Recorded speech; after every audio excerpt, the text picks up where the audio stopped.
السلام علیکم. آج ہم نے ڈسکس کرنا ہے ڈسپیچ کا بقیہ حصہ جو ہم ڈسکس کر رہے تھے پہلے لیکچر میں، اور اس کے بعد ہم دیکھیں گے سارجنٹ رپورٹ میں کیا نکات پیش کیے گئے، اور اس کے بعد یہ کہ برطانوی نظام تعلیم کی کیا خصوصیات ہیں. ووڈ ڈسپیچ میں گرانٹس ان ایڈ کا نظام رائج کیا گیا، اور اس میں حکومت کے علاوہ دوسری ایجنسیاں بھی انگریزی تعلیم پھیلانے میں مدد دینے کے لیے ان کو بھی اجازت دی گئی. گرانٹ صرف انہی اداروں کو ملے گی جن میں نمبر 1 سیکولر تعلیم دی جائے گی، یعنی عیسائیت کے علاوہ اور کوئی تعلیم نہیں دی جائے گی. بظاہر تو انہوں نے ایسی عیسائیت کی تبلیغ یا تعلیم کو ڈائریکٹلی نصاب میں شامل نہیں کیا تھا، لیکن پس پردہ انگریزوں کے نظام تعلیم کے بنیادی مقاصد میں یہی چیز تھی کہ لوگوں کو عیسائیت کی طرف مبذول کیا جائے اور انہیں انگریزی ثقافت اور علوم و فنون کا دل دادا بنایا جائے. اور نمبر 2 یہ گرانٹ کن اداروں کو ملے گی جن میں ذریعہ تعلیم انگریزی ہوگا. اب یہ کہ انسپیکٹر جو ہے وہ معائنہ کر سکتے تھے ان اداروں کو، اور گرانٹ کی مقرر کردہ شرائط جو ہے وہ جو ادارہ پورا کرے گا گرانٹ اسی ادارے کو ملے گی. پھر یہ کہ انگلستان میں قائم تربیت اساتذہ کے اداروں کی طرز پر برصغیر میں اساتذہ کی تربیت کے لیے بھی ادارے قائم کیے جائیں گے، اور زیر تربیت اساتذہ کو تعلیم کے لیے وظائف دیے جائیں گے.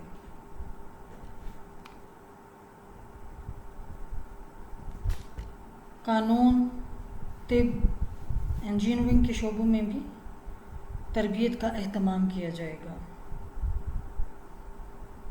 تعلیم نسواں کو یکساں اہمیت اور سرپرستی دی جائے گی، یعنی خواتین کی تعلیم پہ بھی اسی مناسبت سے توجہ دی جائے گی جس طرح مردوں کی تعلیم پر. سرکاری اداروں میں مذہبی تعلیم نہیں دی جائے گی. یونیورسٹیوں کے قیام سے ہندوستان میں مغربی طرز تعلیم قائم کیا گیا. پرائمری، ثانوی اور اعلیٰ تعلیم کے درمیان ایک تدریجی ربط پیدا کرنے کی کوشش کی گئی، یعنی جو لیولز برطانیہ کے اندر رائج تھے انہی کو وہاں پہ رائج کیا گیا ہندوستان میں. پھر یہ کہا گیا کہ مذہبی ادارے جو ہیں ان کی بھی سرپرستی نہیں کی جائے گی. سرکاری اداروں میں مذہبی تعلیم نہیں دی جائے گی. یونیورسٹیوں کے قیام سے ہندوستان میں مغربی طرز تعلیم جو ہے وہ رائج کیا گیا. پرائمری، ثانوی اور اعلیٰ تعلیم کے درمیان اسی طرح کا ربط قائم کیا گیا جو خود برطانیہ میں رائج تھا، جس کا فائدہ یہ ہوا کہ پورا نظام آپس میں مربوط ہو گیا، یعنی وہ لیول آف ایجوکیشن جتنے برطانیہ میں تھے وہی ڈھانچہ ہندوستان میں قائم کیا گیا. لیکن سب سے بڑا نقصان یہ ہوا کہ ثانوی تعلیم طالب علموں کو آئندہ زندگی کے لیے تیار کرنے کی بجائے یونیورسٹیوں میں داخلے کا ذریعہ بن کر رہ گئی. اس طرح نظام تعلیم ملک کے حالات اور ضروریات سے بالکل کٹ کے رہ گیا، اور یہ نقصان جو ہے یہ آج تک ہمارے اندر شامل ہے، ہمارے سسٹم کے اندر، کہ ہم اس کو ابھی تک اپنے سسٹم سے نکال نہیں سکے. تعلیم زندگی کی تیاری کا نام ہے، اور عملی طور پر ایسے افراد پیدا کرنا جو معاشرے کے اندر اپنا رول ادا کر سکیں ہر حیثیت میں. اس مقصد کو ابھی بھی ہم بنیادی مقصد تعلیم کے طور پر اپنے نظام میں شامل نہیں کر سکے. گرانٹس ان ایڈ کے ذریعے پرائیویٹ اسکول اور کالج بھی محکمہ تعلیم کے کنٹرول میں آ گئے، اور اس طرح حکومت پر تعلیم کی گرفت جو ہے وہ بہت زیادہ بڑھ گئی. یعنی یہ مکمل طور پر ایک حکمران اور ایک قابض قوم کا نظام تعلیم بن کر رہ گیا ایک محکوم اور غلام قوم کے لیے. اب ہم دیکھتے ہیں کہ سارجنٹ رپورٹ میں کیا نکات شامل ہیں.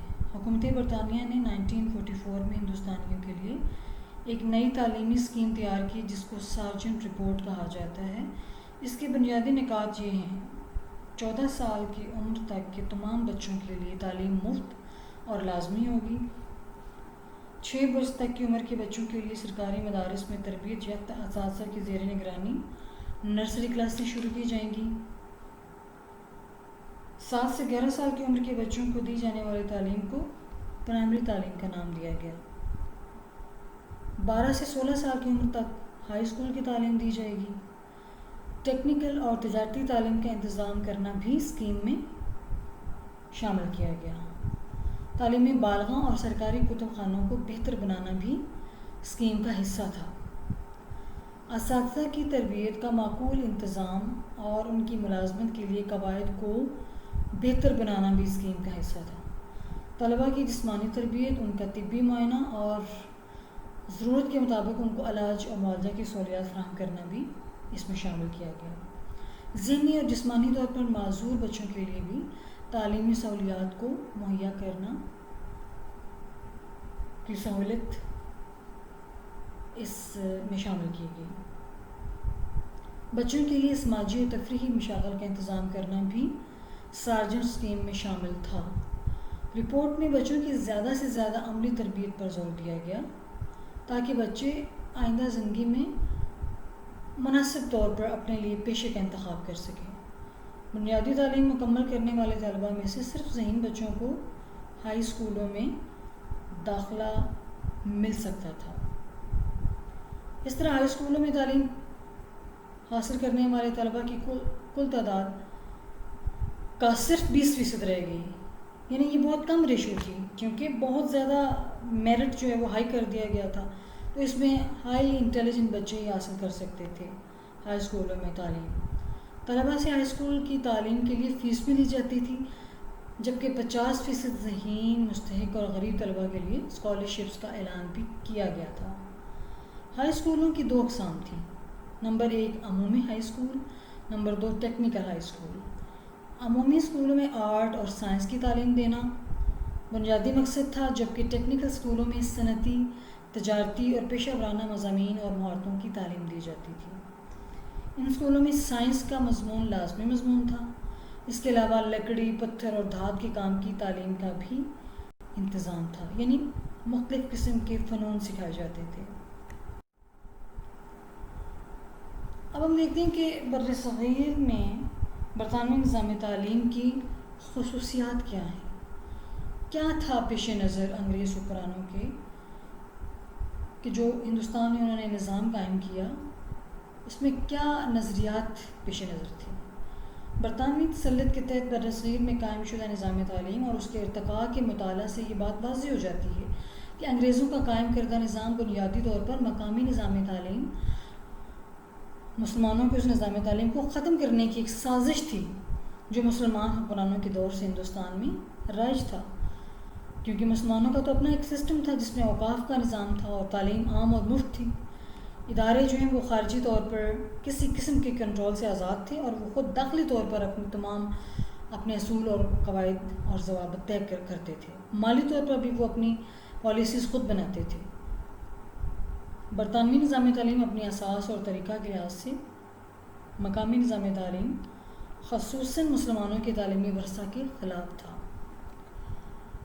کمپنی کے ابتدائی دور میں تبلیغ عیسائیت کے حوالے سے عیسائی مشنریوں کی تعلیم میں براہ راست عمل دخل بعد میں سیاسی حالات کی بنا پر بالواسطہ انداز میں جاری رہا۔ شروع میں تو باقاعدہ طور سے ایسٹ انڈیا کمپنی میں تقرر کیا گیا تھا، مختلف فیکٹریوں میں اور بندرگاہوں پر لنگر انداز جو جہاز ہوتے تھے کہ یہاں پر عیسائی مبلغین جو ہیں وہ عیسائیت کی تعلیم دیں گے، لیکن بعد میں یہ سلسلہ بالواسطہ انداز میں جاری رہا۔ اسکولوں کے نصاب میں بظاہر عیسائیت کی تعلیم اور تبلیغ شامل نہیں تھی، لیکن عملی طور پر تعلیمی پالیسیوں میں مغربی علوم اور فنون اور تہذیب و ثقافت اور کلچر کی ترویج، یعنی ان کی اشاعت کو ان کی پالیسی کا مرکزی مقام دیا گیا، اور انگریزوں کی مقاصد تعلیم میں یہ نمایاں حیثیت رہی کہ وہ اپنی انگریزی ثقافت کو فروغ دیں اور عیسائیت کو فروغ دیں اس کی آڑ میں۔ اگرچہ بعض ادوار میں ایسی حکومتی پالیسیاں بھی وضع کی گئی تھیں کہ جن میں نظام تعلیم جو ہے ہندوستان کا مقامی نظام تعلیم اور وہاں کی مقامی زبانوں کے بارے میں تھوڑا ہمدردانہ رویہ اختیار کیا گیا، لیکن ان میں سے کسی ایک نقطے پر بھی مکمل طور پر عمل نہیں ہو سکا تھا۔ یہی وجہ ہے کہ قیام پاکستان کے مرحلے تک پہنچتے پہنچتے برصغیر کا نظام تعلیم اپنی اصل اساس سے بالکل کٹ کر رہ گیا تھا، اس کی شکل مسخ ہو چکی تھی، اور 1947 میں جو نظام تعلیم پاکستان کو ورثے میں ملا وہ کسی بھی طرح سے ایک نظریاتی مملکت کے تقاضوں کو پورا نہیں کرتا تھا اور نہ ہی اسلام کے نظام تعلیم سے کوئی مطابقت رکھتا تھا۔ جیسا کہ اب ہم دیکھتے ہیں کہ برطانوی نظام تعلیم کے پیش نظر مقاصد تعلیم کیا تھے۔ برصغیر پر برطانوی حکمرانی اصل میں ایک استعماری قوت کا قبضہ تھا ہندوستان پر، اور وہ صرف اپنے مقاصد کو پورا کرنے کے لیے، اپنے سرمایہ دارانہ مقاصد کو پورا کرنے کے لیے انہوں نے ہر وہ طریقہ استعمال کیا جس کے ذریعے سے وہ ہندوستان کے مقامی لوگوں پر اپنی حکومت زیادہ عرصے تک کے لیے قائم رکھ سکیں اور انہیں اپنا محکوم بنا سکیں۔ بظاہر تاجر کی حیثیت سے آنے والے انگریز بعد میں فاتح بن کر ہندوستان پر قابض ہو گئے۔ برطانوی حکومت نے اپنے عزائم کی تکمیل کے لیے اپنے محکوم ہندوستانی باشندوں کے لیے ایک ایسے نظام تعلیم کی بنیاد رکھی کہ جس میں ان کو غلام بنانا ہی ان کے پیش نظر تھا۔ یعنی بظاہر تو وہ ہندوستانی ہوں، لیکن اپنی سوچ میں، اپنے فکر میں، اپنے عمل میں وہ انگریز ہوں، اور اس طرح سے انہیں ذہنی غلامی کا شکار بنایا کہ وہ آزادی کے بعد بھی انگریز آقا کی حکمرانی اور اس کی غلامی سے چھٹکارا نہ پا سکیں۔ یہ سب کچھ اسی نظام تعلیم ہی کے باعث ممکن ہوا جو انگریزوں نے برصغیر کے لوگوں کے لیے خاص طور پر شروع کیا تھا۔ برصغیر کا یہ نظام جو انہوں نے ہندوستانیوں کے لیے رائج کیا، اصل میں برطانیہ میں رائج نظام تعلیم سے بالکل مختلف تھا، کیونکہ انگلستان میں جو نظام تعلیم انگریزوں نے جاری کیا وہ اپنی قوم کے لیے تھا، ایک آزاد قوم کے لیے، اور ان میں ان کے لیے جو مقاصد طے کیے گئے تھے وہ جو آزاد قوموں کے شایان شان ہوتے ہیں اور کسی بھی قوم کو ترقی اور استحکام دینے کے لیے ہوتے ہیں، ان میں تو وہ مقاصد رائج تھے۔